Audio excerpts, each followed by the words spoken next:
So, who do you imagine is responsible for ruining your life? And I'll give you a hint, Cassie. It's not me. Dinah played you, yes. But Jeffrey O'Neill was her Richard. So, tell me, what does that make Jeffrey O'Neill to you now? Don't you ever get tired of lying, Edmund? Every word is true. All right, this was a mistake. I don't know why we thought we could get anything of value from you. That's a very good point, considering you're the ones who left me in here chained like a dog. Nonetheless, everything I'm saying is the truth.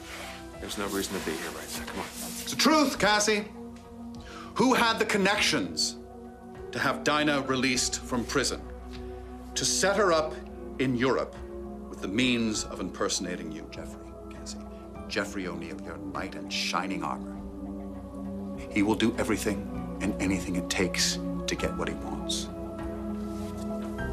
And that includes you. We can leave right now if that's what you want to do. You don't have to listen to this. I'm not afraid of him. I'm not afraid of anything he has to say. Always the warrior, and yet always so trusting. Okay, so Jeffrey knew Richard. Maybe he even put on his uniform for security reasons. Is that what they're calling it these days? He had Dinah released. He set her up in Europe as Princess Cassie Winslow. He taught her everything. He taught her how to dress like you, how to act like you. He put her up at the finest hotels. He gave her a diamond tiara just like yours. An identical red velvet cape. You saw the damn thing yourself. She played you in Paris and London and Rome. Jeffrey and Dinah played prince and princess at your expense, and they made quite a pair. No. No way. He would have told me. Of course he would have. Just as he's told you everything else about himself. Cassie. Please. Please. I understand you don't believe me. Don't take my word for it. Ask around. You have friends in Washington, D.C. Ask them questions. Ask Alonzo, but when you get your answers, come back. Come back and thank me for giving you the truth about Jeffrey O'Neill. Don't listen to him, Cassie. He's just messing with your head. He's already hurt you enough already. Josh is right, Cassie. I have hurt you. I ruined everything between us, and now you hate me. But I still love you. And that's why I want you to know the truth about Jeffrey O'Neill. Because funnily enough, he deserves you even less than I do. Don't you dare compare yourself to Jeffrey. You're right, I shouldn't. I shouldn't, because I'm the better man. At least with me, you know who and what you're getting. With him, no. He hides behind his law books. He hides behind his sappy love songs and that absurdly groomed little 5 o'clock shadow of his. It's a carefully crafted image he's put together to keep you in the dark, to blind you from what he's really up to. Okay. All right. It's enough. We're going. Come on, come on. Of course it's enough, Cassie. It's enough because you know it's true. Deep down, you know it's true.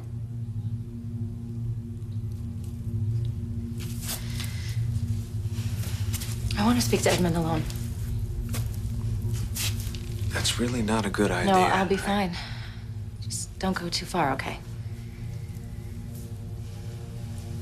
I'm gonna be right outside this door.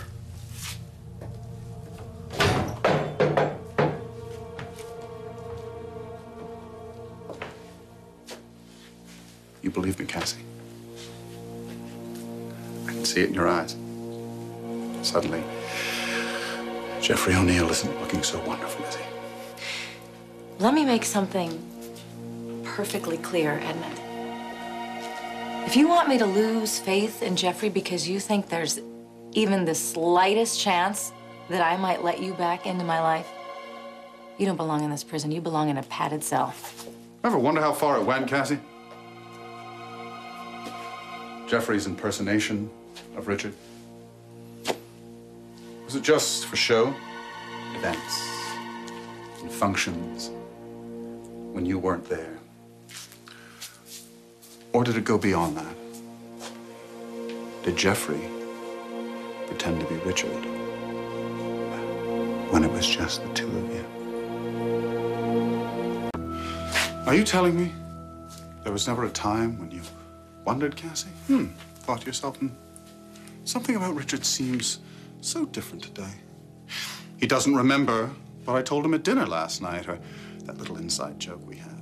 Why do his kisses feel so different? Come to think of it, why does everything else he does to me feel so different? You are sick. No, Cassie. You're the one who's sick. You look at Jeffrey O'Neill, and all you see is Richard's face. You see Richard's face. You don't see the monster that's under you. Get him off of her! Get him out! Okay, fine, right. Fine. Go home, Cassie. Go home. Go home to your imitation prince. And just forget everything. Forget everything I said. Forget it, Cassie.